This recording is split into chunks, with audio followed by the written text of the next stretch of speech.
রাশিয়ার ক্রমাগত ডিসইনফরমেশন ও নানা অর্থনৈতিক ঝুঁকি মাথায় নিয়ে অবশেষে ইউরোপের শক্তিশালী অর্থনৈতিক বলয়ে ঢুকতে যাচ্ছে বুলগেরিয়া। দেশটি ইউরোপীয় ইউনিয়নের যোগ দেওয়ার ১৯ বছর পর এমন সিদ্ধান্ত নিল। বুলগেরিয়ার এমন সিদ্ধান্তের ফলে ইউরো ব্যবহারকারী ইউরোপীয়দের সংখ্যা বেড়ে হবে ৩৫৬ মিলিয়ন, যার ফলে চলমান ভূ রাজনৈতিক উত্তেজনার মধ্যেও প্রথমবারের মতো একক মুদ্রা হিসেবে ইউরো কৃষ্ণসাগর অঞ্চল পর্যন্ত বিস্তৃত হবে। তবে ঠিক কী কারণে এত দেরিতে এমন সিদ্ধান্ত নিল বুলগেরিয়া, তাই প্রশ্ন।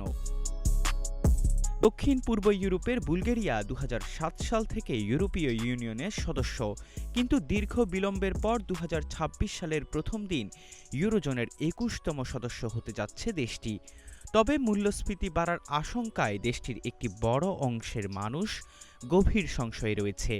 অনেক বুলগেরিয়ান আশঙ্কা করছেন, ইউরো গ্রহণ করলে ইউরোপীয় ইউনিয়নের সবচেয়ে দরিদ্র দেশগুলোর একটি হিসেবে পরিচিত বুলগেরিয়ার অর্থনৈতিক সংকট তৈরি হতে পারে।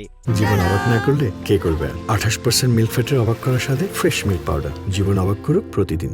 ৬৭ লাখ জনসংখ্যার দেশ বুলগেরিয়া ২০০৭ সালে ইউরোপীয় ইউনিয়নে যোগদানের শুরু থেকেই ইউরোজোনে প্রবেশের চেষ্টা চালিয়ে আসছে। কিন্তু রাজনৈতিক অস্থিরতা এবং একের পর এক সরকারের বিরুদ্ধে দুর্নীতির অভিযোগের কারণে প্রয়োজনীয় সংস্কার প্রক্রিয়া ধীরগতির হয়ে পড়ে। ১৯৯২ সালের মাস্ট্রিক্ট চুক্তি অনুযায়ী ইউরোজোনে যোগ দিতে হলে ইইউ সদস্য দেশগুলোকে ৫টি মানদণ্ড পূরণ করতে হয়। সেগুলো হলো মূল্যস্ফীতি, বাজেট ঘাটতি, ঋণ জিডিপি অনুপাত, বিনিময় হার স্থিতিশীলতা এবং দীর্ঘমেয়াদী সুদের হার। ইউরোজোনে যোগ দিলে দেশটির মুদ্রানীতি ইউরোপীয় কেন্দ্রীয় ব্যাংক নিয়ন্ত্রণ করে। ২০২৫ সালের জানুয়ারিতে বুলগেরিয়া অর্থনৈতিক ও আইনগত সব শর্ত পূরণ করেছে।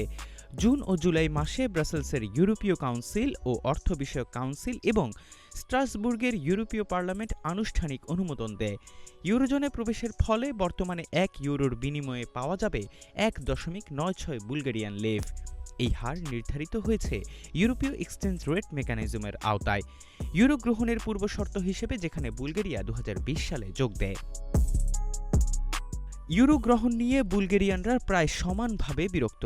২০২৫ সালের মে মাসে আলফা রিসার্চের জরিপ অনুযায়ী ৪৬.৫% বুলগেরিয়ান ইউরো গ্রহণের পক্ষে এবং ৪৬.৮% ইউরো গ্রহণের বিপক্ষে। বিরোধীদের বড় অংশ ছোট শহর ও গ্রামের বাসিন্দা, অনেকেই পেনশনভোগী বা স্বল্প শিক্ষিত কর্মজীবী মানুষ, যারা সামাজিক মাধ্যমে বেশি সক্রিয়। এহসান আব্দুল্লাহ, নাগরিক প্রতিদিন।